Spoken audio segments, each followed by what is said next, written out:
Hello, everyone. We are so excited to welcome you to Climate Change, a Laughing Matter, an event that is part of Green Dragon Week and has taken 2 years of planning to bring to fruition. My name is Rachel Kornhauser, Sustainability Coordinator at SUNY Oneonta and a member of the Planning Committee.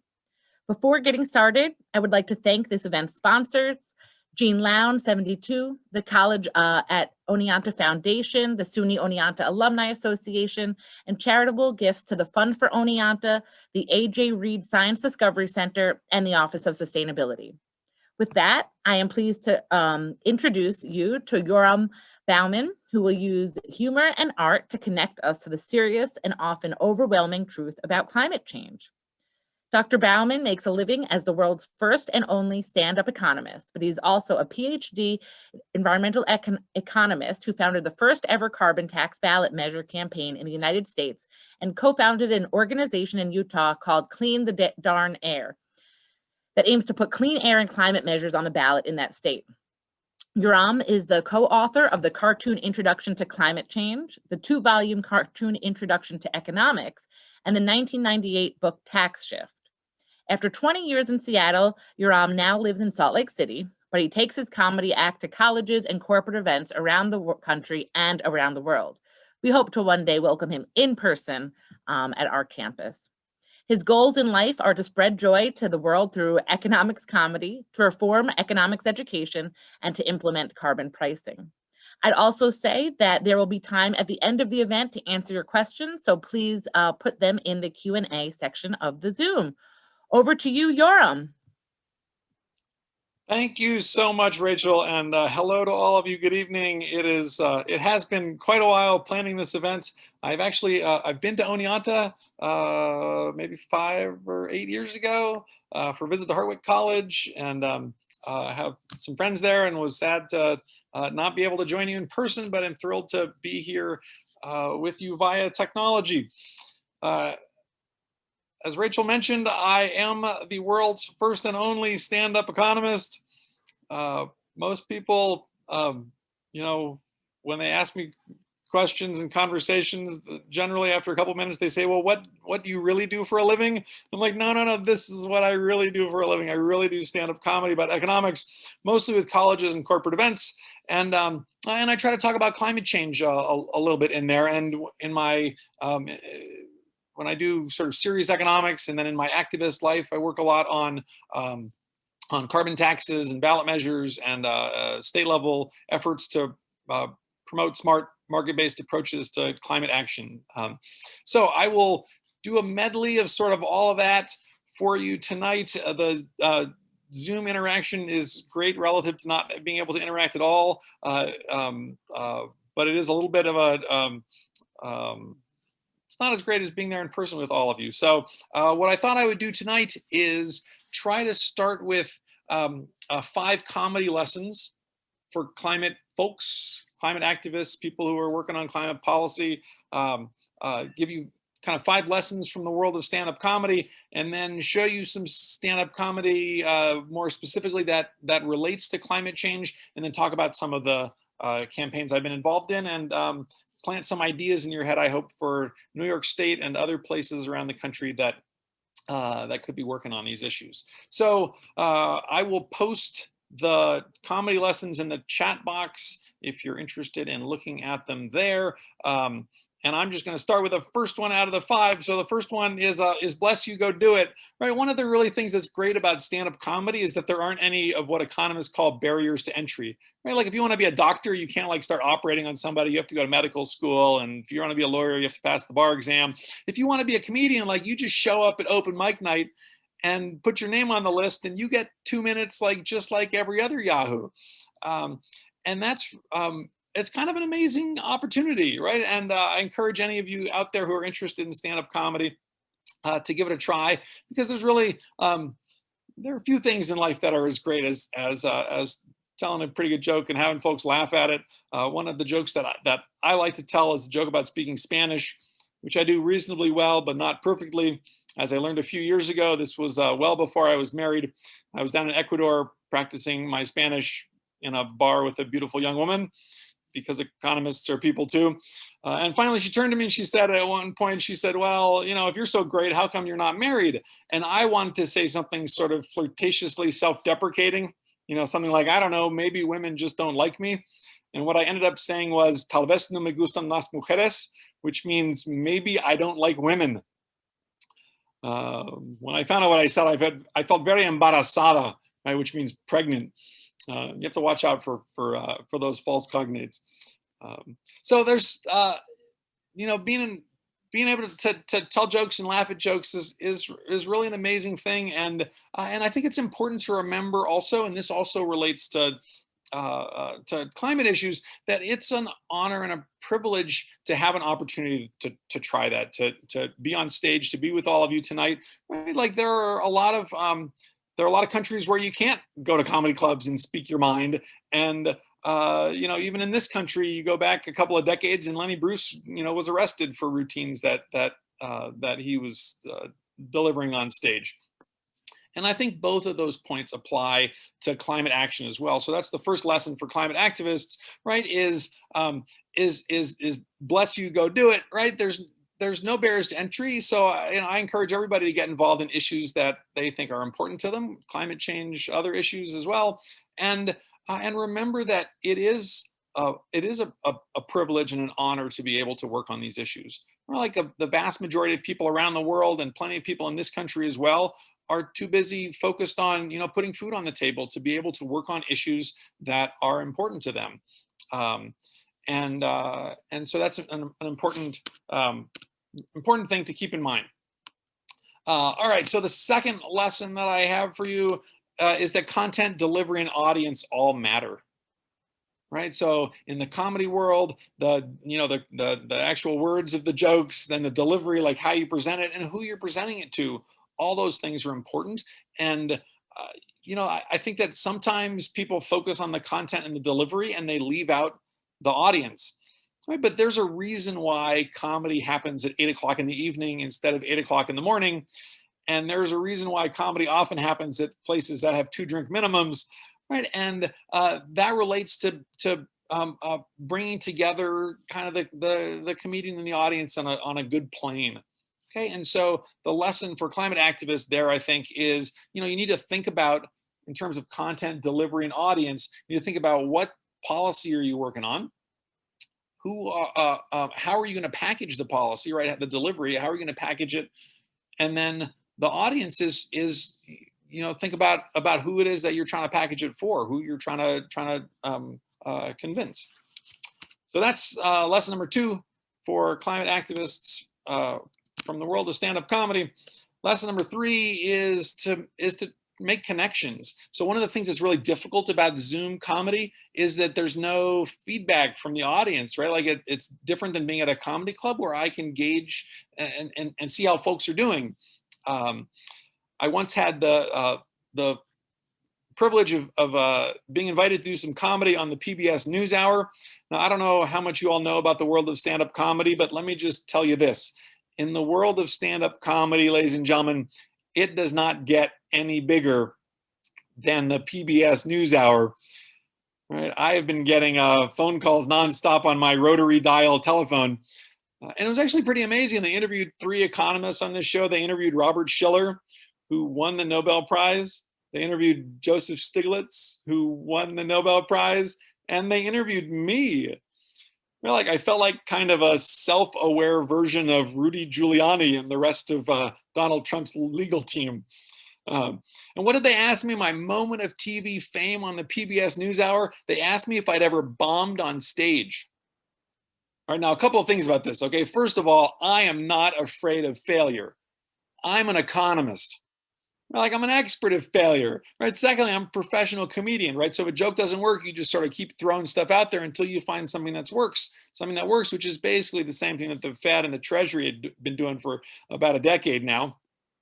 Finally, I had to admit on the PBS NewsHour that in fact, I have bombed on stage.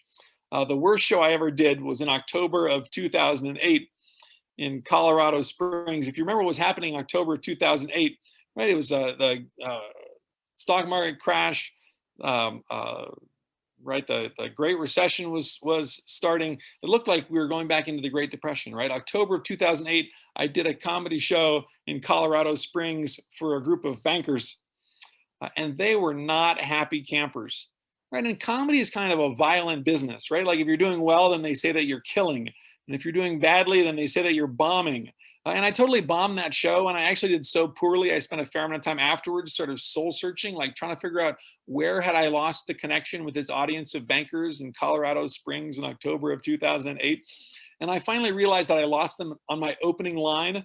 And my opening line was, "Hey, how's it going?"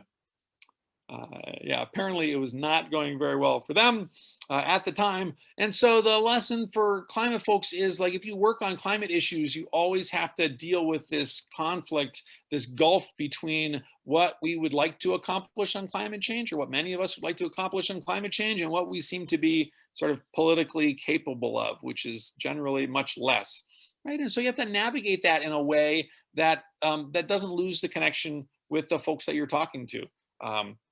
So as you'll hear in a few minutes, like, I've been involved with efforts where, I've talked to folks on both sides of the political spectrum, manufacturers, folks with the Petroleum Association. As a comedian, you don't want to lose anybody in the audience, right? You want to try to bring everybody along.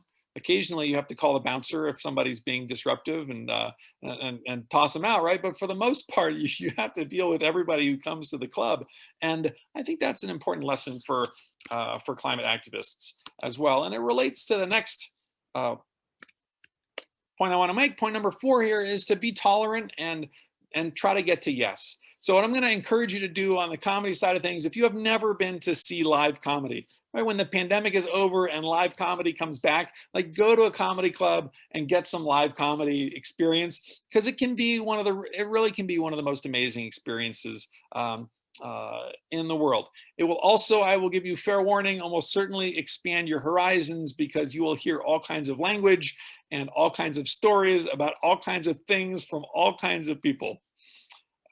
But that helps build tolerance. And I would argue, especially for climate folks, but I think for all of us, right, that we could benefit from building a bit of tolerance and learning how to get to yes with people who are not like us.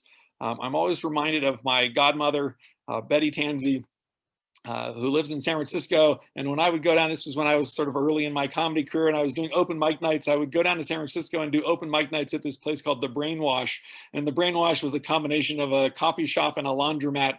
And on Thursday evenings, they would have open mic nights. And I would go down and I would put my name on the list and I'd get 2 minutes like all these other yahoos. And Betty, my godmother, would go down there and listen through these folks, with the most foul-mouthed jokes. And she would tolerate it and get through it, and then, wait for my set, and then give me feedback and things like that. And that was amazing. It was a wonderful thing for me as I was making my way in the comedy world.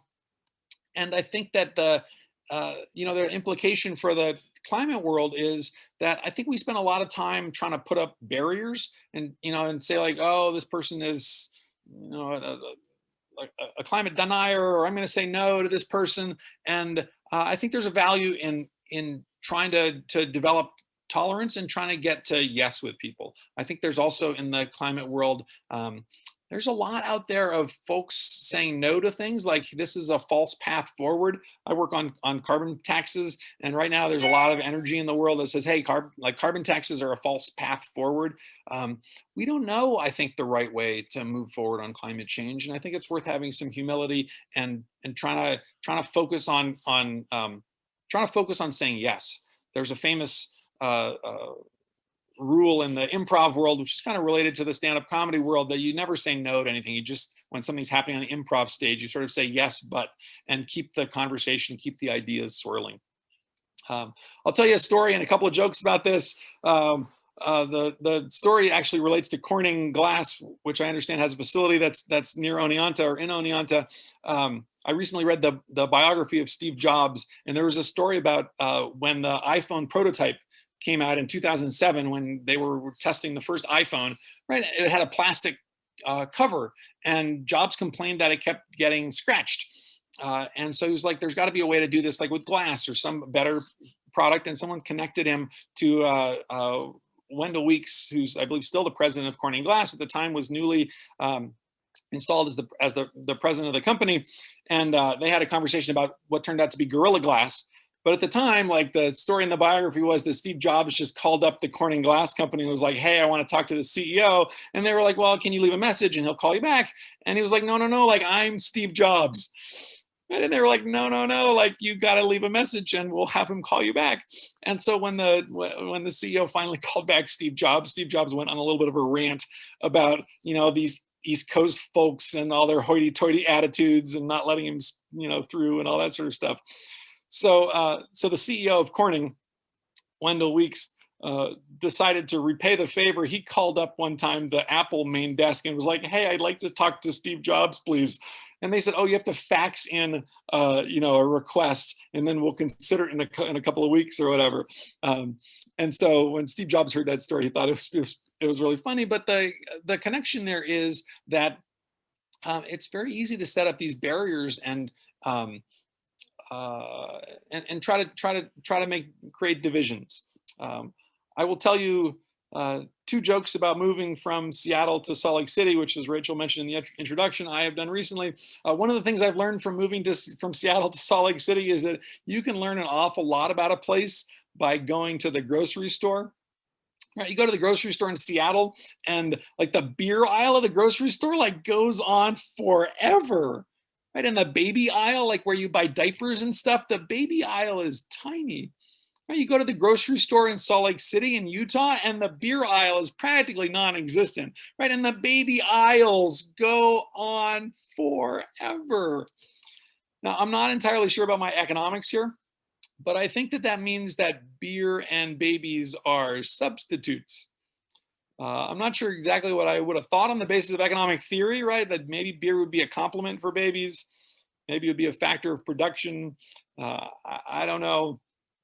The other thing I can tell you about moving from Seattle to Salt Lake City is, and maybe you get this a little bit since, and folks in upstate New York get this from New York City, right? Like people in Seattle kind of look down on Salt Lake City. And I have to tell them like, no, like the move from Seattle to Salt Lake City was great. And let me tell you why. Okay, for every one sunny day in Seattle, right, there are 3 sunny days in Salt Lake City. For the amount of money it costs to buy one house in Seattle, I can buy 3 houses in Salt Lake City. For the amount of time I have to set aside to deal with traffic congestion to get through one day in Seattle, that'll get me through like 3 weeks in Salt Lake City. And when I stick my foot in my mouth unintentionally, when I'm talking about gender issues, in order to elicit the same amount of feminist rage that I would get from one woman in Seattle, it takes 3 women in Salt Lake City. Now, I know some of you probably think I'm walking on thin ice with that joke, but it's totally okay. No, I've cleared that joke with my wives, and I got the thumbs up from the vast majority of them. So when I say be tolerant, I mean things like, it's possible to be offended by some or all those jokes that I just told, but they weren't intended in an offensive way, and I don't think that they are offensive. Right? Like I totally appreciate all that the feminist movement, including my mother, have done for all of us in this country and around the world. I admire the members of the Church of Jesus Christ of Latter-day Saints, the LDS Church, the Mormons, for the things that they've, the culture that they've built and the things that they've accomplished in this world. And I acknowledge that, once people turn 18, whatever you do in your private life is sort of your business, whether it's polygamy or anything else, right? So this is important for the climate world, in part because it's so easy, I think, these days to start saying no to things. And a final point I'll make here is that if you were unhappy with the jokes that I just told, and since we're doing this on Zoom, it's hard for me to tell, you should also know that there are probably some folks who are unhappy with the Rudy Giuliani joke I told a few minutes ago. So one of the things that's cool, I think, about stand-up comedy is it really is sort of an opportunity to speak your mind. And I think in the climate world, we need to focus on tolerating different ideas and tolerating different kinds of people and really trying to get to yes. The last thing that I will say here My last message for climate activists from the comedy world is to remember that it takes time, right? So the hardest thing about stand-up comedy, the business part of stand-up comedy, right, is you come up with a routine, you have a joke, you think it's funny, you know, you practice it, you take it to open mic night, and then you have 2 or 3 minutes, which doesn't sound like all that much, but it's a lot of time in the world of stand-up comedy. And maybe there's 30 seconds where people laughed. And so the business end of stand-up comedy is like trying to take that joke and throw out all the parts that people didn't laugh at and pack the good parts together and then add more material. So it's a little bit like boiling down a soup stock, right? And that takes time. You have to go and practice routines over and over again. And like, there's a lot of tweaking of small words and things like that. And everybody bombs, right? In the stand-up comedy world, like everybody bombs. And so you've got to find ways to make it sustainable and to keep it being fun, right? Like there's nothing better than having a good stand-up comedy experience, but bombing is not fun. And I think those lessons also apply in the climate world, right? Climate action is hard, and you've got to find a way internally to be able to wake up the next day and keep banging your head against the wall, right? You got to find a way to keep going and remember that tomorrow is another day, and learn how to keep pushing. As I'll share with you in a moment, I was the founder and co-chair of a carbon tax ballot measure in Washington State, and it was super hard. It was like 10 years of my life. And we lost, and losing was painful. There was a lot of pressure on all of us, including on me. I felt a lot of pressure during the campaign. And afterwards, like I had trouble sleeping, and I had to take sleeping pills for a while, and I had to take some time off and like do some gardening. And now I'm happy to say I've done that, and I'm ready to get back into the fray. But there has to be a way to, if you're going to stay in the climate world, and I hope that I encourage you to do it, then you got to find a way to keep going. What I'm going to do now, I think, so those are 5 lessons to share with you. What I'm going to do now is share with you a bit of my economics comedy. I'm going to start screen sharing here and show you how I, generally when I do like colleges and corporate events, what I've learned from that experience, especially the corporate events, and the corporate events are not for like the Sierra Club, like the corporate events are for like the Florida Bankers Association and trucking executives and stuff like that, right? And what I've learned is that if you make people laugh for 30 minutes or 45 minutes, right, then you make that connection with them, and that allows you to talk about anything you want for 5 or 10 minutes, and they'll give you the time of day, right? They may not agree with you, but they'll give you the time of day. And I talk about climate change and how there are, pocketbook friendly market-based approaches to dealing with climate change. And I want to show you kind of how I do that. And this will also give you a taste of some economics comedy. So this is a routine that's called Mankiw's 10 Principles of Economics translated. So for those of you who don't know, Greg Mankiw is a Harvard professor, wrote one of the best-selling economics textbooks in the world, and it's based on these 10 principles of economics. Now, I know there's a lot here on the screen, but I generally encourage people not to even try to read all this. Just take my word that you pretty much need a PhD in economics to understand these 10 principles. Now, fortunately, I have a PhD in economics, so I've taken it upon myself to translate these principles for the rest of humanity. We're going to begin by separating them into the first 7 principles, which are microeconomics, and the last 3, which are macroeconomics. The difference, as PJ O'Rourke once said, being that microeconomists are wrong about little things, right? And macroeconomists are wrong about things in general. We're going to begin with the macro principles 8, 9, and 10. Now, believe it or not, these all have the exact same translation, namely blah, blah, blah. As proof, I need only remind you that macroeconomists have successfully predicted 9 out of the last 5 recessions. And as further proof, we can now go up 1 font size. So let's go back to the micro principles. Now, the first one, people face trade-offs. This is really one of the most fundamental ideas in economics, and the translation is very simple. Choices are bad. This is actually a simple syllogism, right? Trade-offs are bad. Anytime you have choices, you have trade-offs. Therefore, choices have to be bad. If you don't understand that, take a look at the second principle. The cost of something is what you give up to get it. Translation, choices are really bad. Now, I have a simple little demonstration of this fact. Let's say that someone offers you a Snickers bar, right, that you value at $1, right? That what you can loosely think of as your economic profit in this situation is the dollar of the Snickers bar minus the cost which you give up to get it, which is nothing. Your economic profit is $1. Now, to begin to understand why choices are bad, imagine that someone offers you a choice between the Snickers bar that you value at $1 and some M&Ms that you value at 70 cents. Okay, now your economic profit is the dollar minus the 70 cents, only 30 cents. You begin to understand why choices are bad. The worst possible situation, in fact, is being offered a choice between a Snickers bar and an identical Snickers bar, because then your economic profit is zero. Now, people who are not trained in economics might say that that's no different than just being offered one Snickers bar, but that kind of sloppy thinking will never get you a tenure track position. Occasionally, I get emails from faculty members, economics faculty members, who are like, the thing with the Snickers bar is great. I'm going to put it on the final exam and have the students explain what's wrong with it. And then they always email me back a week later and say that they didn't do it because they couldn't figure out the answer. There is no good answer. Choices are bad.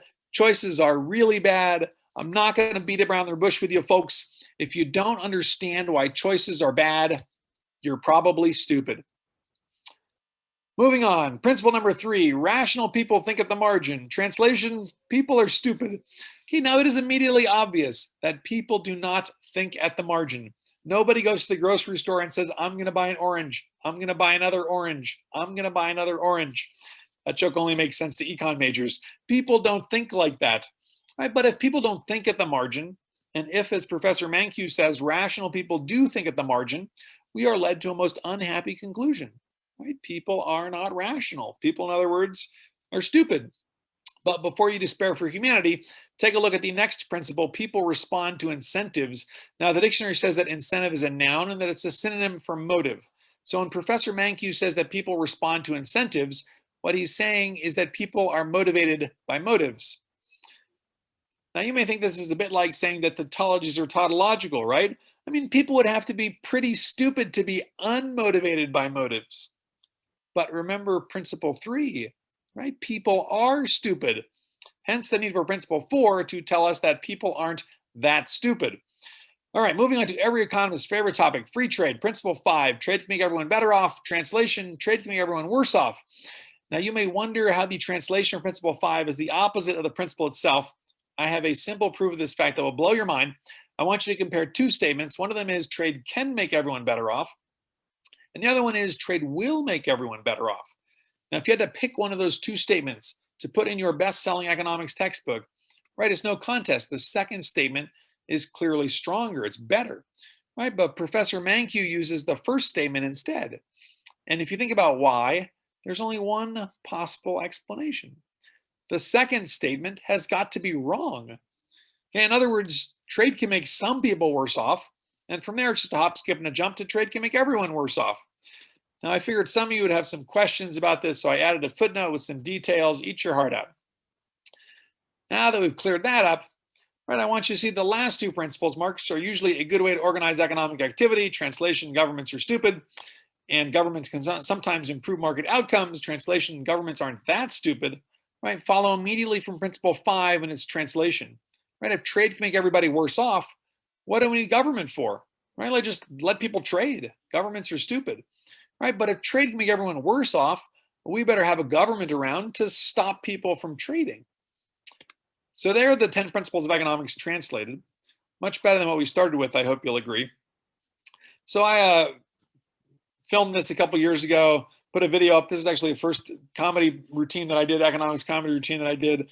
Put a video up on my website and on YouTube, not thinking all that much of it. And I'm a little embarrassed to say that it's now well over 1 million hits on YouTube, which is a lot for economics jokes, right? Not necessarily a lot of YouTube hits for videos about kittens, but it's a lot for economics jokes. And many of those hits are because the video was posted on Greg Mankiw's blog. Turns out that he's a fan of my parody. Either that or else he comes from the world of there's no such thing as bad publicity. In any case, I got to, one of the great things about YouTube is that not only do a lot of people waste a lot of time looking at videos on YouTube, but a significant fraction of those people waste even more time commenting on videos on YouTube. And I want to share with you some of my favorites because these are actually funnier than the video itself. Starting with one from somebody with the screen name of Coolway, who writes, I can't tell whether this video is supposed to be funny or educational. Choices are bad. Runner-up, you're funny, and I don't say that to a lot of people. Lots of people are not funny. Lots of people are sad. I like to think that, I'm doing something new in the world of stand-up comedy by doing stand-up comedy about economics. Apparently not. The next person writes, a Jew who's an economist and a stand-up comedian. You can't get any more stereotypical than that. Every time I see this, I'm reminded of what my father said when I told him that I was going to do stand-up comedy about economics. So my joke about it is that I told my dad I was going to do stand-up comedy about economics. He says, Yoram, he said, you can't be a stand-up economist. And I said, why not? And he said, because there's no demand. And I said, don't worry, Dad, I'm a supply side economist. I just stand up and let the jokes trickle down. I believe in the Laffer curve. But what my dad actually said when I told him that I was going to do stand-up comedy, well, you need to know about my father. My father is a first generation American. He's sort of divorced from popular culture, like he's never owned a television. So when I told him I was going to do stand-up comedy, he said, Yoram, he said, be reasonable. Give me the name of a single Jew who's ever made it in stand-up comedy. And sometimes people come up to me after my talks and they're really mad and they're like, what about Seinfeld? And I'm like, I know, right? Like, tell my father. And my father will say, who's Seinfeld? The other thing that always reminds me of, I did a show a couple years ago in northern Michigan. It's at a little resort. I spent the night. I had breakfast in the restaurant attached to the hotel. There was an item on the breakfast menu called the L'Chaim breakfast bagel. And the L'Chaim breakfast bagel in Thompsonville, Michigan came with your choice of smoked ham or crispy bacon. Yes, apparently no Jews in northern Michigan. Not everybody's a fan of the video. One person writes, the man in the video is the most stupid man in the world, which is extremely impressive given the competition. Another person writes, I spaced off listening to this just like in my real economics class. And then there are kind of the crazy people, like this person who writes, they make economics boring and confusing on purpose because they don't want you to figure out that the whole economy is a Ponzi scheme. This person gets bonus points for creating a new word, unpurpose. This is not the craziest thing somebody wrote, though. The craziest thing somebody wrote was this. Oh, what a confusion of deceptions. The U.S. Congress does not print money as the Constitution dictates. That power was usurped by a cabal of international banksters in 1913. At first, I thought that banksters was a typo for bankers. And then my wife informed me that banksters equals bankers plus gangsters. Like, this is the financial mafia. Right? You've got the Italian mafia. The Italian mafia makes you offers that you can't refuse. And you've got the financial mafia. The financial mafia makes you offers that you can't understand. I finally figured out this person was talking about the Federal Reserve, the central bank in the United States, created in 1913, but only because the next thing that they write is that the Federal Reserve is about as Federal Express. I honestly have no idea what this means, but I'm pretty sure this person is out buying gold from Ron Paul. In any case, after this person writes this nasty stuff about the Federal Reserve on my YouTube comments page, somebody else feels compelled to come to the defense of the Federal Reserve Bank of the United States on my YouTube comments page. So here's what the next person writes, in defense of the Fed, if we got rid of it, we'd still need to replace it with something that does its functions, i.e. printing money and clearing checks, right? The first of which the Fed doesn't actually do. The Treasury prints money, not the Fed. Clearing checks is a very minor role that the Fed has. So somebody else has to write in and correct this person. This is a pretty good answer here. The next person writes that the Fed doesn't print money, but it does control the money supply, usually by expanding and contracting bank reserves. And then the first person writes back in and says, oh yeah, that's right, thanks. So now we're getting like edumacation on the YouTube comments page, which is always nice to see. Not all exchanges are this nice. One person just writes in and says, translate. And somebody takes the bait and says, he's poking fun at microeconomics. The first person writes back and says, yeah, but translate, you jerk. And the second person says, that was a translation. You should probably stick to entertaining yourself with less intellectually demanding material. Not the meanest exchange on YouTube. The meanest exchange on YouTube starts with somebody who writes, this video rules. By the way, I'm not an economist. I switched my major, which compels somebody else to write back and say, thanks for keeping us updated. Let us know when you drop out altogether and devote your life to smoking crack. Kids these days. I actually want to go back to this slide here for a couple minutes.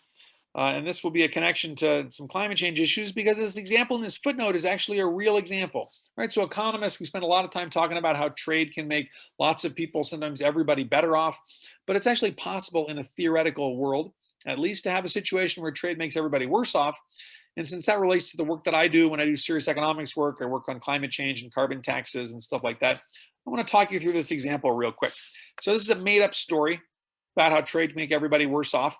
And it features just three people: orange, pink, and blue. Okay, so orange, pink, and blue live in a small town. The small town has an air pollution problem. And each of these three people, they also have a garage that's full of gadgets that they don't use, right? So a small town with an air pollution problem, you can think Beijing, but with three people, right? Because models are simplifications of reality.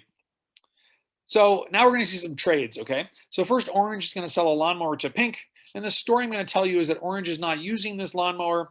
He sells it to pink for $100, and pink would be willing to pay $200 for a lawnmower. So they each get $100 in value from that trade. Orange sells a lawnmower he's not using for $100. Pink would be willing to pay $200. She only has to pay $100, so she gets $100 in net benefits. The trouble is that when pink starts using this lawnmower, lawnmowers create a little bit of air pollution. Maybe you can see a little bit of haze around this town. Right? Like I said, made up economic story. Maybe we can monetize the health impacts, lost days of work in school, asthma, stuff like that. Maybe we can monetize those health impacts at $80 per person, right? Not just for orange and pink, but also for blue. So the impact on blue is what economists call a negative externality, right? Because blue is external to this trade between orange and pink, right? But orange and pink each get $20 in net benefits from that trade. They may not know about blue. They may not care about blue. So that trade could still make sense to them. Okay, so now I'm going to tell you a very similar story about pink, who's going to sell a motorcycle to blue. They each get $100 in value from this trade. I guess it's not a very good motorcycle. Pink sells it for $100. She's not using it. Blue would be willing to pay $200 for a motorcycle. She only has to pay $100. So she gets $100 in net benefits. But when blue starts using this motorcycle that pink's not using, air pollution gets a little bit worse, maybe an additional $80 in healthcare costs for everybody. Right, and now you just complete the circle. So blue is going to sell a chainsaw to orange. Don't ask why. They each get $100 in benefits. Air pollution gets worse. Another $80 in healthcare costs for everybody. Right, and now if you just add up any one of these columns, you see that after all three of those trades together, everybody ends up at minus 40. Okay, so this is the tragedy of the commons, or the prisoner's dilemma, if you've come across those ideas in an economics class or elsewhere. Right, and the economics here is that each person's trades are individually rational. Right, if you ask any of these people if they want to take back any of the trades that they made, they'll say no, because each trade they make leaves them $20 better off. Right, but altogether, the trades end up hurting everybody. If you want to belabor the point and make a connection to climate change, you could, I don't know, like label the people. Right, and this is in very broad strokes what economists are concerned about when it comes to climate change. Okay, so everything that I think folks ought to know about climate change in just a couple of slides. Start off with this fact that carbon concentrations in the atmosphere are going up. Nobody doubts that this is primarily due to human activity, principally burning fossil fuels and deforestation. Then we've got this theory that says that if carbon concentrations in the atmosphere go up, then global temperatures are going to go up. This theory actually predates Al Gore. It goes all the way back, in fact, to this fellow, Arrhenius, who was a chemist in Sweden. And in 1896, the same year that Utah became a state, 1896, he made the first estimate of how much global temperatures would eventually increase if we doubled CO2 in the atmosphere, which we're on track to do kind of the middle of this century. And his estimate from 1896, about 5 degrees Celsius, 9 degrees Fahrenheit, is actually still pretty close to the range that climate scientists work on today. The big difference between where he was then and where we are now is that he thought that climate change was going to be awesome because he lived in Sweden, right, at a time when agriculture dominated the economy. And we tend to be a little more concerned these days about changing the basic functions of planet Earth and rising sea levels, ocean acidification, extreme weather events. In any case, we have been running this experiment on planet Earth for the last 150 years or so. And here are the results of the experiment. So the blue dots are measures of global average temperatures for individual years. The red bars are 10-year averages from the 1880s up to the 1970s. And then there's the 1980s, there's the 1990s, there's the 2000s, there's the 2010s, there's the first year of the new decade that we're just starting. Temperatures, I would argue, going up pretty much in line with the predictions of climate science. Now, if you happen to not believe that humans are partly responsible for increasing global temperatures, I will try to find common ground with you anyway. And the common ground comes from the way that economists think about pollution problems, which is that the way to get less pollution is to make polluting expensive. Right? Because when you make polluting expensive, you get market forces working to promote conservation, innovation, development of new technologies, all the things that I, at least as a fairly neoclassical economist, love about capitalism. Right? And when I perform, I often wear my Enjoy Capitalism t-shirt. Right? And whatever you think about capitalism, maybe you love capitalism, maybe you hate capitalism, but we should all be able to agree that capitalism is a very powerful force in the world. And so when I work on serious economic stuff, I work on using the tools of economics and the power of capitalism to protect the environment. Tools of economics, power of capitalism, protect the environment.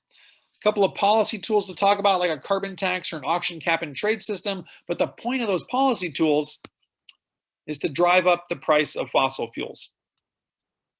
This is generally the part in my talks where people stop laughing, right? Because it's hard to convince people that we should be paying more for gasoline and electricity and home heating and things like this. But there is a side benefit to these policies, other than the main benefit of, potentially saving the world. Right? And the side benefit is that if you do these policies right, you generate a pile of revenue. Okay, and governments can do all sorts of things with that revenue. I'm sure you all have your own ideas, but the idea that I work on and talk to folks about is that we could be using most or all this money to reduce or eliminate existing taxes. So it's called environmental tax reform or tax shifting, revenue neutral tax swaps, right? The idea being that if we had higher taxes on things we want less of, like carbon emissions, then we could afford to have lower taxes on things we want more of, like jobs and income and savings and investment. This was an idea that I came across in one of my undergraduate economics classes, these many years ago. And I remember thinking that it was kind of an intellectually beautiful idea, right? Like tax bad things instead of good things. And I've been working to make it a reality.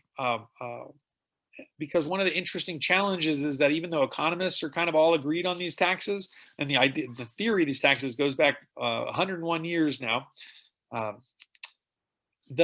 putting them into practice has been very difficult, right? So it's an area where academics kind of agree, and policy wonks agree, but actually putting these policies into practice has been challenging with voters and legislators and things like that.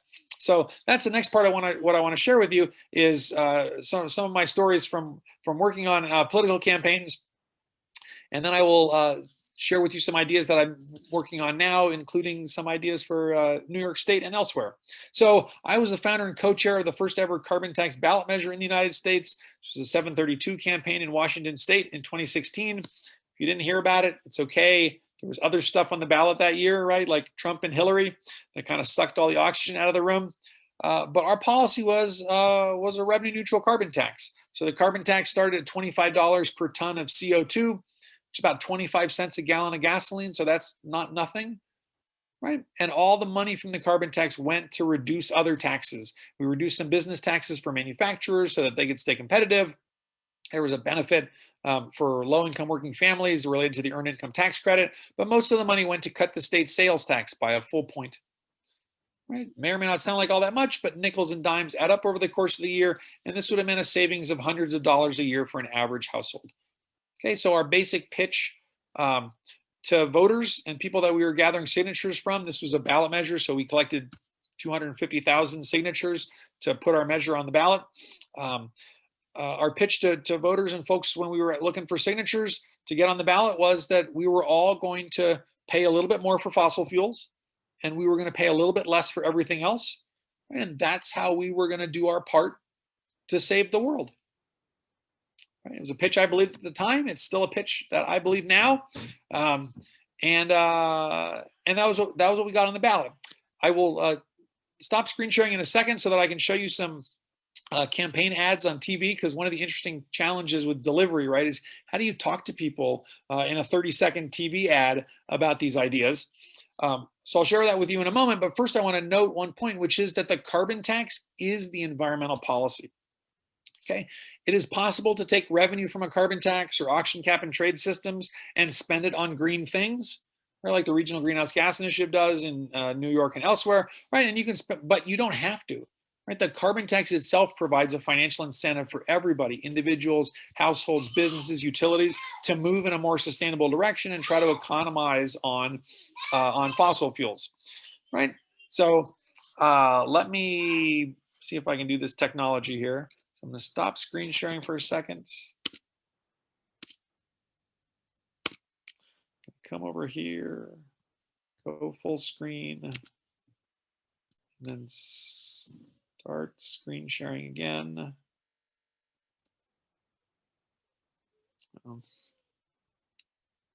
Okay, so here's our yes ad for 732, right? This is like a 30-second ad to try to explain this to voters.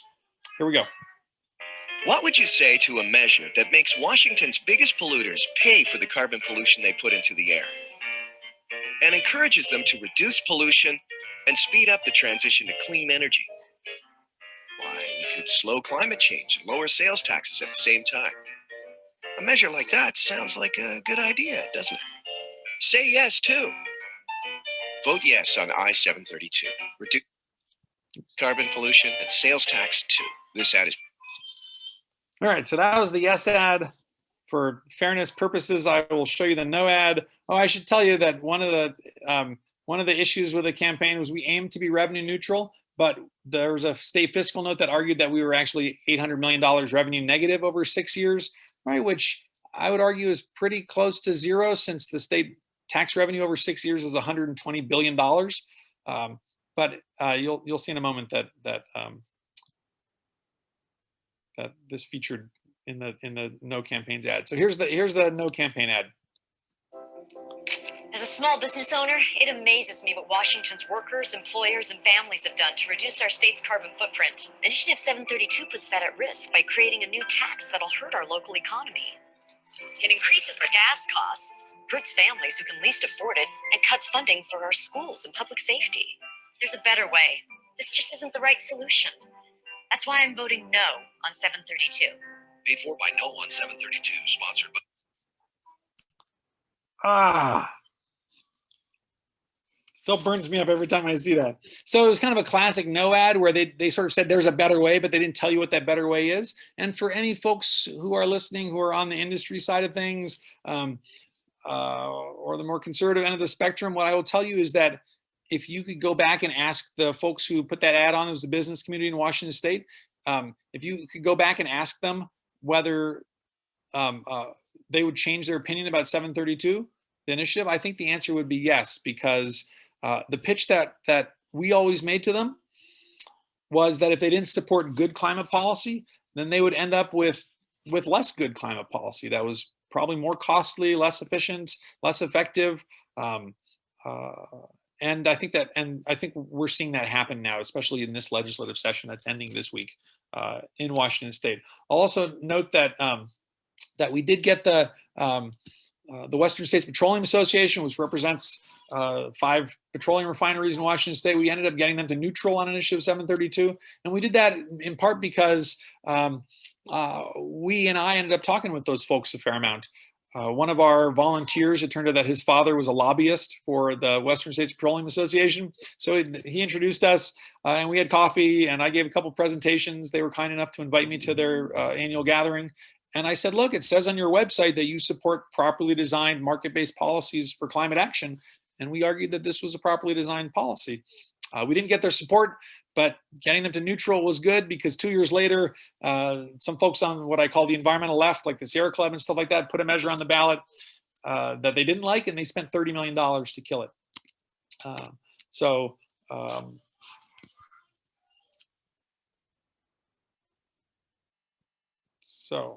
All right, I'm going to come back to my PowerPoint real quick here. Sorry for the technical challenges. Hope you got to see all those. All right, so this was the proposal that we worked on in Washington State. We lost, and in part we lost because of opposition from the left side of the political spectrum. That led to the Washington Post's best ever editorial headline: "The left's opposition to a carbon tax shows there's something deeply wrong with the left." And this relates to the point I was trying to make about tolerance and trying to get to yes. And there were folks out there who they wanted the carbon tax, but they wanted the money for Green New Deal types of things, right? And they didn't want to use the money to cut sales taxes. And they wanted that enough that they fought our policy. So that was one of the things that was pretty challenging about it. It was definitely a difficult experience to spend a bunch of years of my life and time and energy working on something and get opposition from folks in the environmental justice community, folks in the environmental left. You can imagine responding to this in all kinds of different ways. I responded by moving to Utah. And I've registered as a Republican here in Utah. I'm still the same person I was before. But my joke about it is that I had my fill of dealing with folks on the left side of the political spectrum who are opposed to climate action. So I'm now spending some time dealing with folks on the right side of the political spectrum who are opposed to climate action. I did take a break after this. We moved to Utah mostly to be closer to my wife's family, but it was probably good for me to get a change of scenery. It was a very difficult campaign. And I did need some time to sort of recharge the batteries and recuperate. But I'm now still working on state level, mostly bipartisan kind of climate policy. And I want to tell you, share with you some examples of that. And then I'll tell you a few more jokes and then we'll go to Q&A. First, I want to give you the pessimistic and optimistic views of 732 in haiku form. So the pessimistic view of 732 is revenue neutral. It can unite left and right in opposition, right? Because we were trying to do something that was in the middle of the road. It's kind of bipartisan, and we ended up kind of getting attacked by everybody. Although I like to say that getting 41% of the vote was not bad, given that we were opposed by just about everybody, right? Including the Sierra Club and the League of Conservation Voters, Governor Inslee. So the optimistic view of 732 is 41%. That's how much of the vote we got. 41% want bipartisan action. Not bad for a first try. And I'm happy to be able to share with you some efforts that I've been working on with folks around the country kind of on a second try. So this is state level stuff. It's different than the federal stuff. We can certainly talk about that during the Q&A if you want. But my particular area of interest is state level action. So I'll give you a couple states, talk about New York a little bit also. So in Michigan, for example, there are these huge infrastructure needs for transportation, lots of potholes, and for water. Think about Flint, for example. So in fact, Governor Whitmer ran for governor calling for a 45-cent gas tax increase, right, on a Fix the Damn Roads platform. Hasn't been able to get it through the state legislature. So maybe Michigan could have a ballot measure or a piece of legislation that funds road and water infrastructure with a climate infrastructure tax, right? Like protect our climate infrastructure and use the revenue to fund road and water infrastructure. In Utah, where I now live, one of the most conservative states in the country, you might not think it's fertile ground for a carbon tax, but there actually is a case to be made. And that case to be made actually starts with the fact that there's a lot of local air pollution here in Utah. So here's a view of Salt Lake City on a nice day in the winter. Here's the same view on a bad day when we have what's called an inversion, traps the pollution.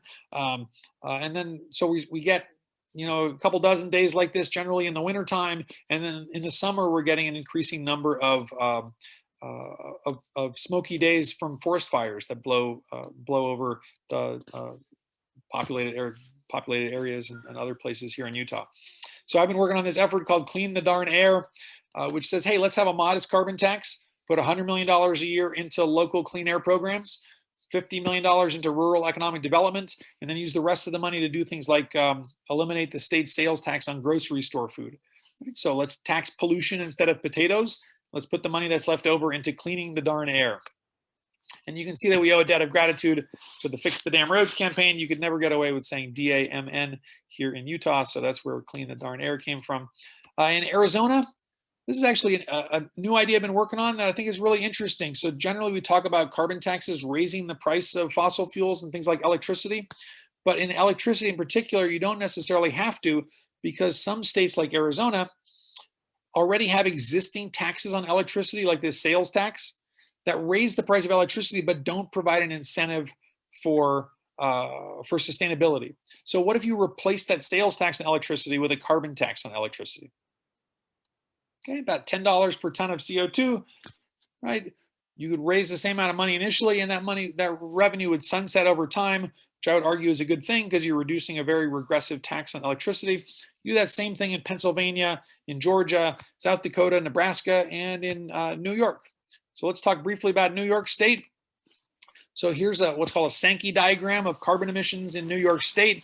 See about 164 million metric tons per year on the left-hand side, broken down into a little bit of coal at the top, natural gas, and then a fair amount of lots of petroleum, right? And further broken down here into electricity. So you can think about this like streams sort of combining and recombining in a river. And ultimately on the right, you can see electricity for residential, commercial consumption, motor gasoline, stuff like this. This is actually, if you compare this, here's one for the US as a whole, right? The US as a whole has a much dirtier, much more fossil intensive electricity sector, a lot more coal than New York. And in fact, New York emissions per capita are about half of emissions for the US as a whole. I think in part because of electricity and in part because you have a bunch of folks in, especially in New York City, who don't drive all that much. So 2 ideas for a carbon tax in New York. You could go big, right? For a broad-based carbon tax, every $10 per ton of CO2 would generate about $1.5 billion in revenue. Sounds like a lot of money, right? But total revenue collection in New York State is about $74 billion a year. So I would argue that there's a lot of opportunity to replace existing taxes, sales taxes, income taxes, stuff like that with carbon taxes in New York State. A small option is the same thing that I mentioned just now in Arizona. There are existing state taxes, sales taxes, gross receipts taxes on residential and commercial electricity, and you could replace those with a carbon tax of about $25 per ton. So those are some of my climate ideas. I will share a couple more jokes with you, and then we'll go to Q&A. A common theme for all this, first though, the common theme, right, is that any state or country that has existing taxes or that has funding needs like infrastructure needs should think about a price on carbon, right? Because climate policy is fiscal policy. A lot of it, when it comes to carbon pricing at least, is about who pays the money and who gets the money. I'll also mention that there are a lot of really neat student projects here. So if you're interested in this for New York State or for other states, please get a hold of me. I'm happy to suggest some cool projects to work on. All right, a little bit more comedy. So the routines that I work on are part of what I like to think of as a renaissance in economics humor. And in fact, economics comedy goes all the way back to the 1970s, the 1980s, include papers like Paul Krugman's Theory of Interstellar Trade, a real paper. He's a big science fiction fan. You can find this and many other papers on my website, standupeconomist.com. Another paper from this time period is Axel, this paper, Life on the Econ by Axel Unpronounceable. I will tell you a couple of more modern papers in the world of economics humor. Japan's Phillips curve looks like Japan. So this was a paper that was written by a Canadian. Almost certainly the funniest thing published in the Journal of Money, Credit, and Banking.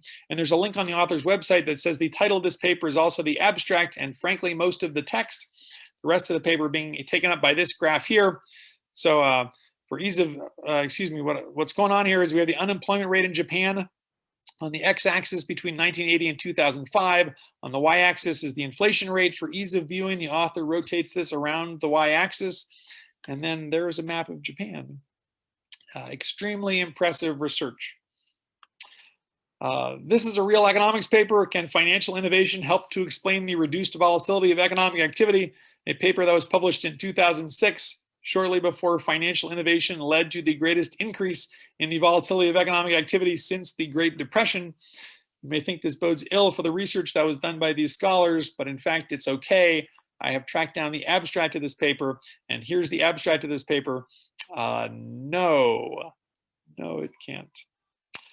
I should mention, as Rachel did earlier very kindly, I have a couple cartoon books about economics, micro and macro, and then a cartoon book about climate change. And the latest book I worked on with co-author and illustrator Grady Klein is the cartoon book about calculus. You can find out all about those on my website, standupeconomist.com. I'm happy to say that economists have said nice things about the books. Greg Mankiw called it a painless way to learn economics, which I thought was especially generous coming from him, given what I said about his book. I really think the blog calling his book a painful way to learn economics,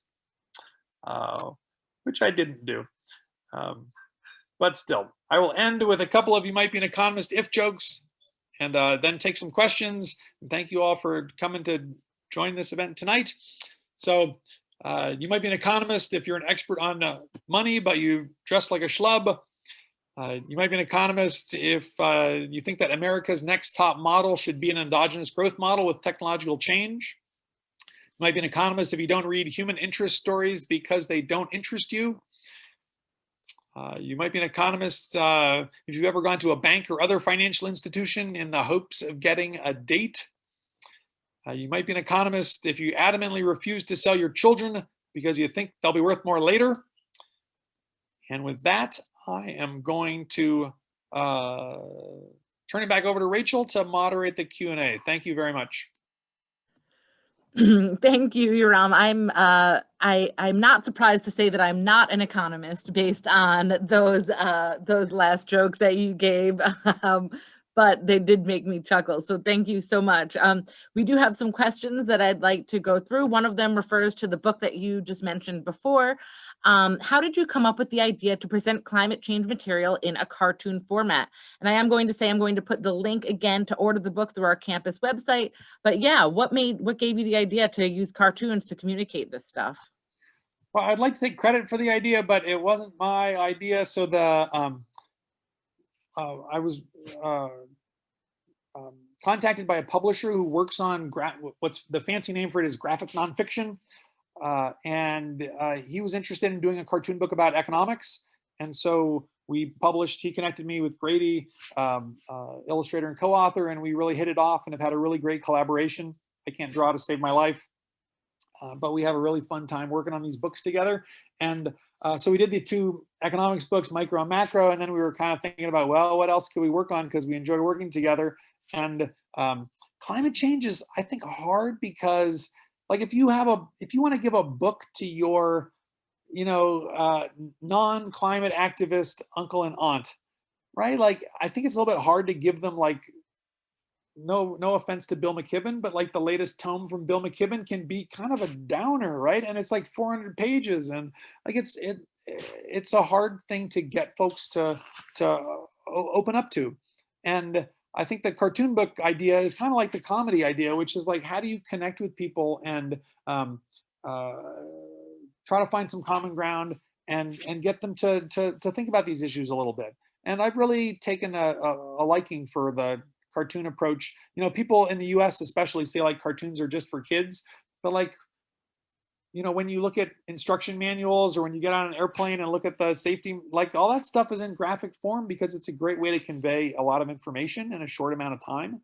And I like to think that's what the cartoon climate book does. The last thing I'll say about this is that I'm pretty sure that the cartoon climate book is the only book in the world that has been endorsed or blurbed, right? Like there's a inside front cover comment on it from both Jim Hansen, kind of the grandfather of climate science, and Kevin Hassett, who used to be at the American Enterprise Institute and was the chair of the Council of Economic Advisors for President Trump. So like I said, a lot of economists think that carbon pricing is a good idea. There's a chapter on that in the book. But I think it does, I think you can get excerpts on my website. I think it's a respectful treatment of the issue. And I'm excited to say that we're working on a 2nd edition that will come out after the next IPCC report comes out later this year. So the book will be out, the 2nd edition will be out probably in a couple years. That's great. And just, points to the fact that climate change science is evolving. And so it's great that you're evolving and creating more opportunities for people to learn with it. So thank you. We have another question here that also talks about your humor. Were you able to use humor during difficult times in trying to get the carbon tax legislation passed? And if so, can you provide some examples? I think, we're all sitting at home, going through some of our own tough times, and, would love to hear how you specifically use humor. Thanks. Yeah, so we certainly did some comedy fundraiser kind of events, right, where we'd have house parties and I would tell jokes for a few minutes and then ask folks to write checks to the campaign. So that was a way to help bring people in.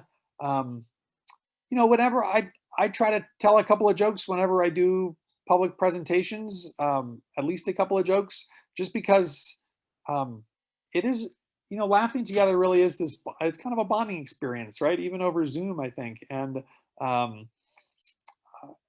it's super important, like I said in the 5 points in the beginning, to make a connection, right? To make a connection with the audience. And comedy is a great way to do that. Let's see, are there other examples that I can give of using comedy in the campaign?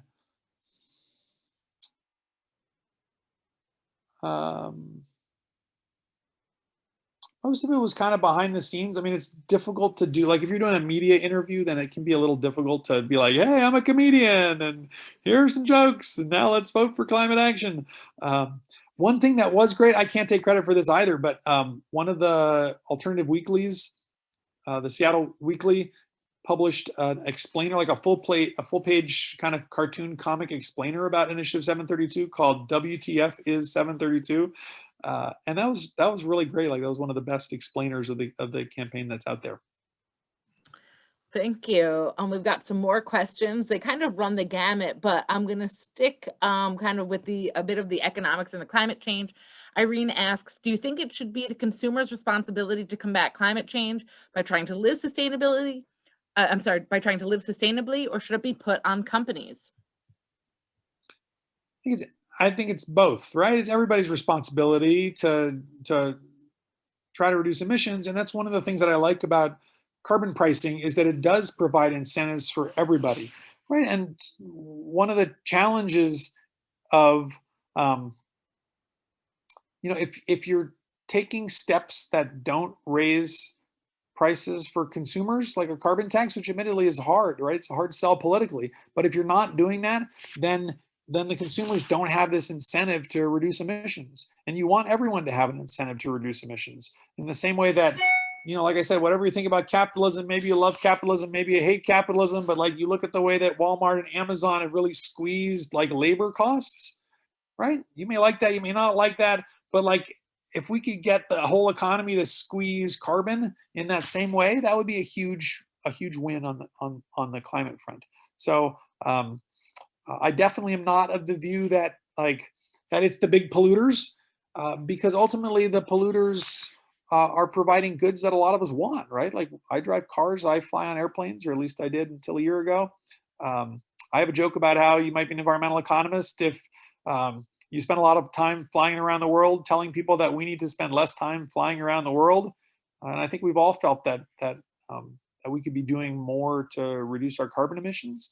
And so I think we can all try to step up. So I have, you set that up perfectly for me.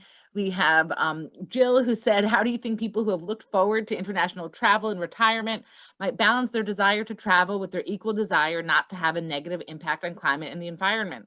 And we could certainly use this for anything, right? We could say how do we balance our concern about the environment with our desire to X? And she goes on to say, will prices of air travel go up to help offset carbon emissions? Or should we just take it on ourselves and stay put and read travel books instead? I guess my personal view is kind of everything in moderation, right? So I do, when I hear stories of folks who, fly from the US to the other side of the world for a wedding for 2 days or something like that, and then fly back, or for a conference for that matter, like that does raise some red flags. But it's also something that, I've had a pretty big carbon footprint from travel as well. I would say that more important than, I would say more important than saying no to things is saying yes to things. So like, whether it's buying carbon offsets or donating funds to political campaigns that work on climate change, I would say that is a more important way to go than than denying yourself a trip that you might really want to take. At least that's the approach that I've taken in my life. Like I definitely weigh I travel places, sometimes for pleasure, sometimes for comedy, as my job.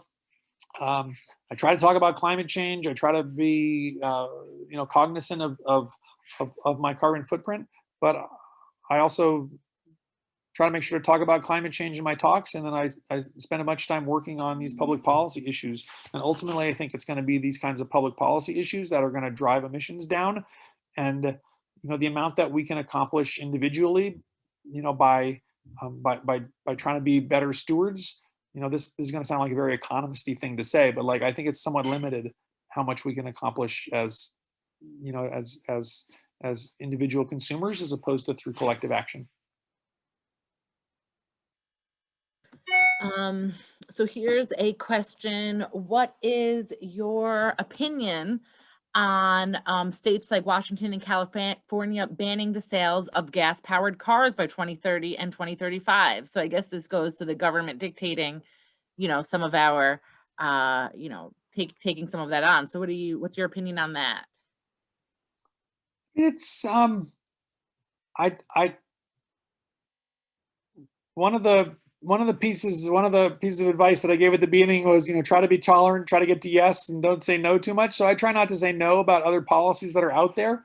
I think that what you really have to look out for in a lot of these policies, and I take this quite seriously, is what is the impact going to be, especially on lower and middle income households, right? And if you're saying, okay, you can't buy an internal combustion car, then somebody who's able to buy a Tesla can go buy a Tesla, and who knows, maybe by 2030 that there will be a lot used cars, cheaper electric cars, all that sort of stuff.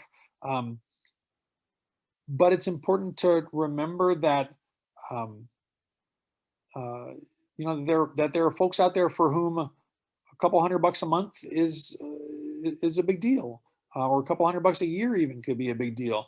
And to think about impacts of policies on those households, and that's one reason why I like kind of this tax shift idea. Like let's have a carbon tax, but let's use the money to cut sales taxes or fund an earned income tax credit benefit, things like that, because I think they do a pretty good job of addressing those impacts on low and middle income households.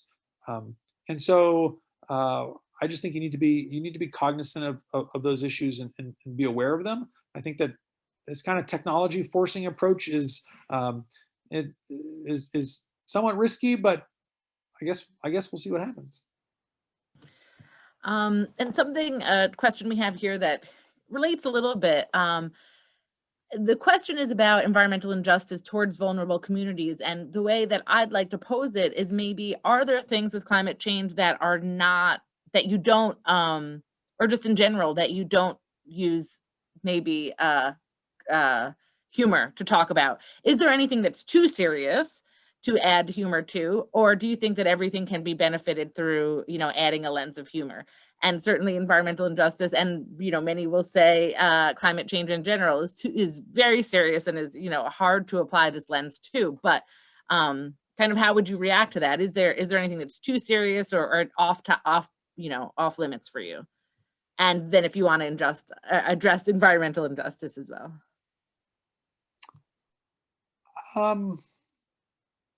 So I think there are ways to sort of be funny and serious at the same time. Like you saw that hopefully with the routine that I did, where there were a bunch of jokes about economics, but then also some serious content. And ultimately, I think it's what you leave the viewers with, and treating the material respectfully. There certainly are topics that, I wouldn't tell jokes about the water crisis in Flint, right? Like, I can think of probably 100 reasons off the top of my head.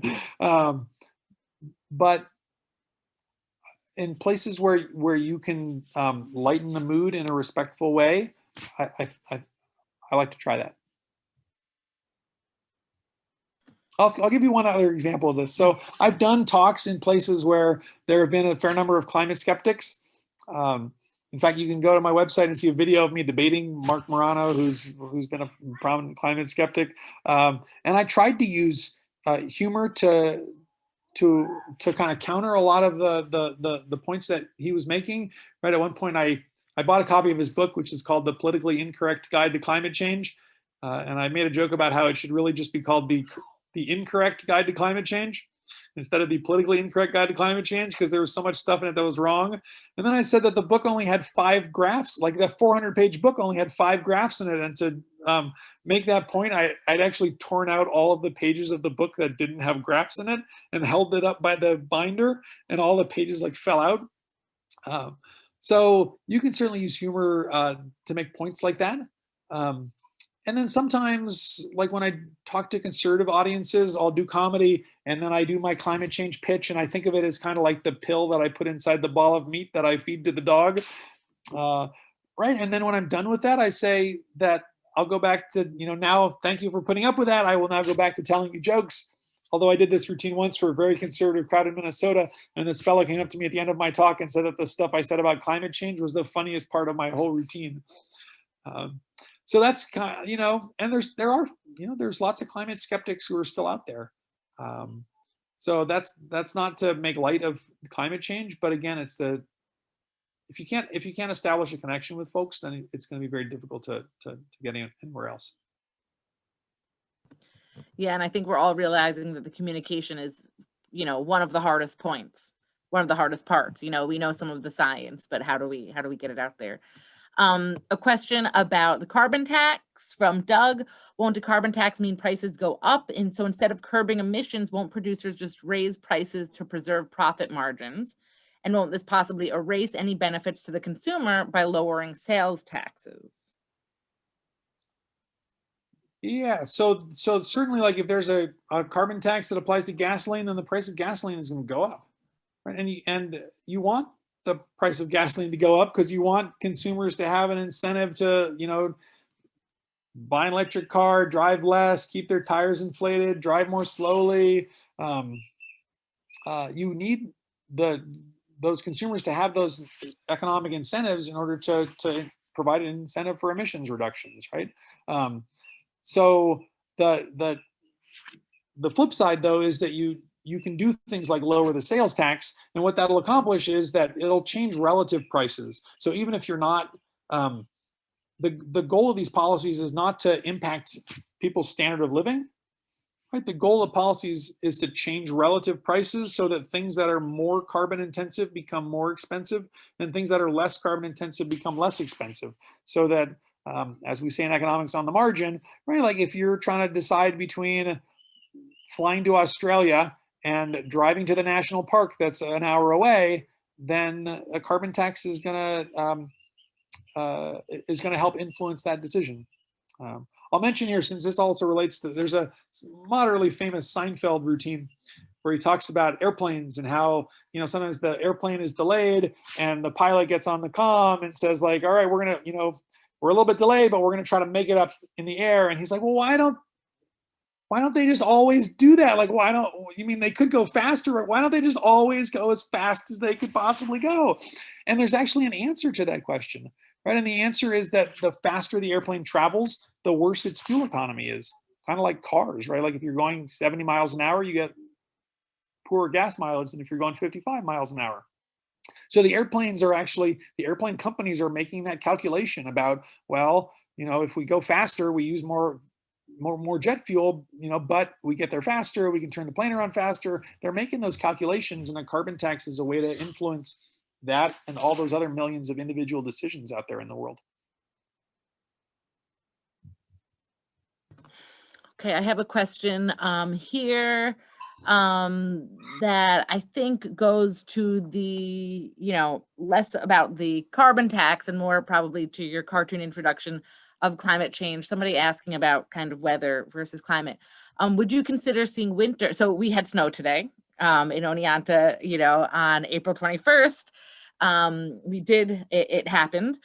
So it says, I find present day's climate to be humorous, given that it was winter in New York and snow in late April in upstate New York. Would you consider seeing winter in what should be spring?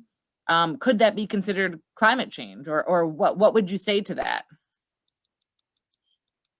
Well, mostly I would say that I'm not a climate scientist. So like specific questions about like the polar vortex in that story, I'm not an expert enough to be able to comment on that. You know, it is important to distinguish between weather and climate, and there are a couple of jokes in the cartoon book about this that you know rely on popular explanations, like climate is what you expect and weather is what you get. The other thing I'll say about this, just kind of from the climate front, let me just share my screen real quick. To go back to this slide right here with the temperature increases. So I actually made a bet in 2014. If you remember, there was like this pause in global temperatures where, you know, we had this very warm year in 1998, and then it sort of was, if you ignore some of the more recent data, right, it kind of looked like temperatures were flat in this area over here.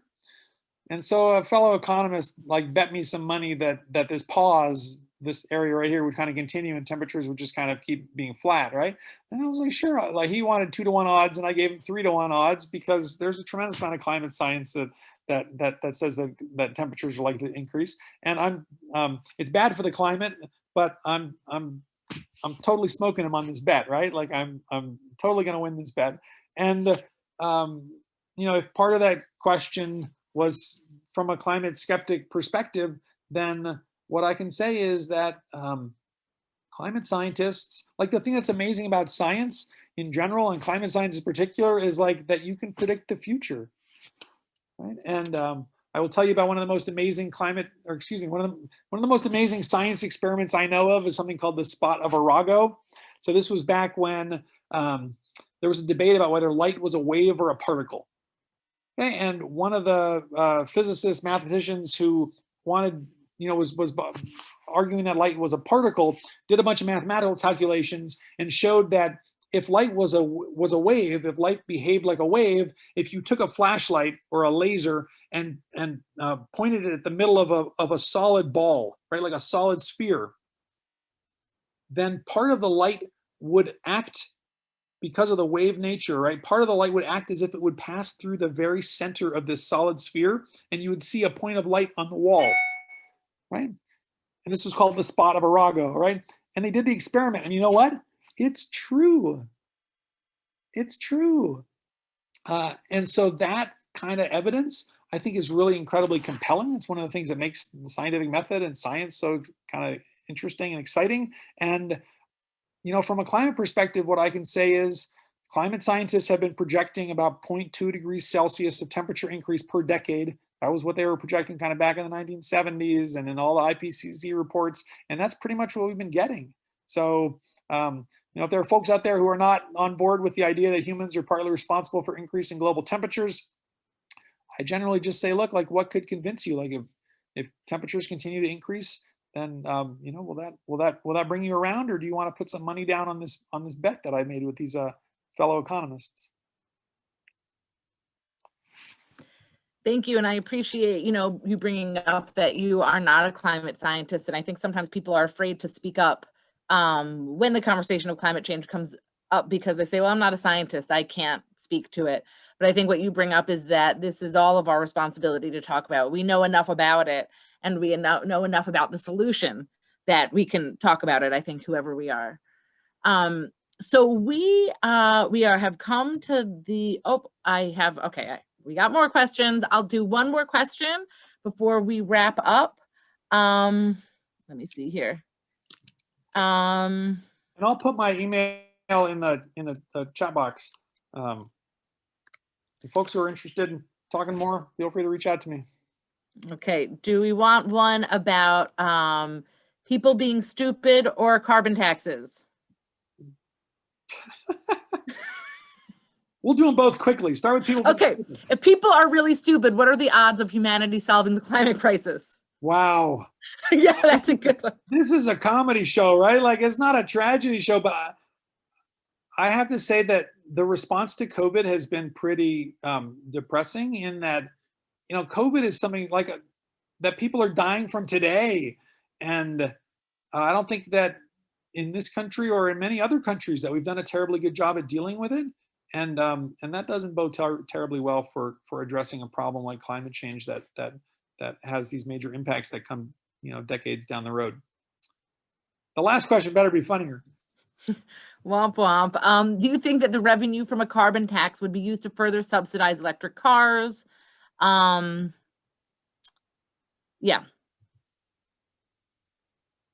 If I had my druthers, so there's an economics answer and a political answer, right? The political answer is very like the puzzle, and this is something that I've been wrestling with for these years now, is like, what can you do with the revenue from a carbon tax to get people to support the policy, legislators, voters, like, and then how do you actually make it a good policy? So the politics part of it is like, how do you package it? Like, what do you put into this package to make it something that people are going to support? And then I think there's the economics component of it, which is which is like, what about impacts on low-income households, and what about impacts on manufacturers who are, you know, competing with businesses that are outside of the state or outside of the country. And for my druthers, I think there's a strong case for putting some, if not all, of the money from carbon taxes into reducing existing taxes, in part because that's such an effective way to put money back into the pockets of lower and middle income households. It's very easy to say we're going to invest in clean energy or you know, low income communities and stuff like that. But I think it's actually, I think the evidence is that it's pretty hard to actually do it in a way that's effective and cost effective. And so my political answer is that if what it takes to get carbon pricing in place is to put the money into subsidizing electric vehicles or into, you know, per capita dividends or whatever, then that's certainly something that we should consider. But if it's possible to do it in a way that that can get bipartisan support and that is really thoughtful about impacts on lower and middle income households, you know, who might not be able to afford an electric car, then I think you definitely have to look at those options. Any final words? Final words as we sign off here? I will tell you one last joke, which is about how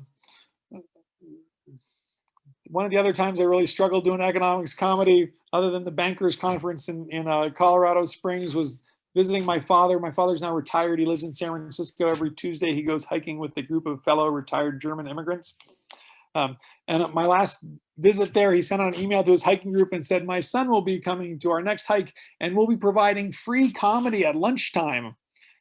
Right, so that was a tough crowd. And I didn't do very well, but I told this joke about that I will share with you now. You might be an economist if you read your fortune cookie out loud at a Chinese restaurant and you put at the margin at the end of it. Right, and that's a pretty difficult joke because you think about people in the world who know that when you go to Chinese restaurants, you're supposed to put in bed at the end of what's on your fortune cookie, like hard work will be richly rewarded in bed, and then everybody laughs. Like those people are over here on the Venn diagram. This is a joke about Venn diagrams. And if you think about people in the world who know what at the margin means, like those people are over here on the Venn diagram, and those two parts of the Venn diagram, like they really don't overlap much at all. So I told this joke to this group of elderly German women on my dad's hiking adventure, and they didn't laugh. But perhaps because of something in our shared German heritage, this one woman came up to me afterwards and insisted that I explain the joke to her so that she could understand why it was funny. And what followed was really this amazing cultural experience because I had to spend 10 minutes telling her about Chinese restaurants and fortune cookies and in bed, and then like another 10 minutes telling her about economics and at the margin. And after 20 minutes, I think she finally gets it, right? Until I hear her say, as she turns to walk away with her hiking companion, she says something that I think is pretty much a tagline for the 21st century.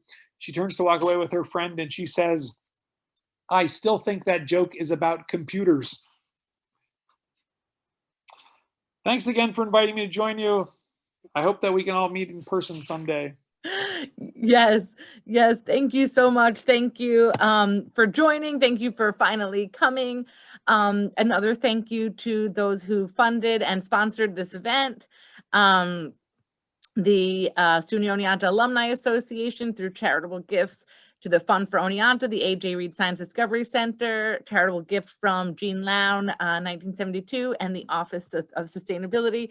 It's been wonderful to hear you, Yoram, and you know, I know there will be classes and other people who will have the good fortune of asking you more questions tomorrow and talking to you a little bit more. So we really look forward to that. Again, there's a link to access the cartoon introduction to climate change at our own Damascene booksellers in the chat. I'll push that one more time, and feel free to reach out to them as well. So thanks so much, and have a good night, everybody. Everybody, good luck.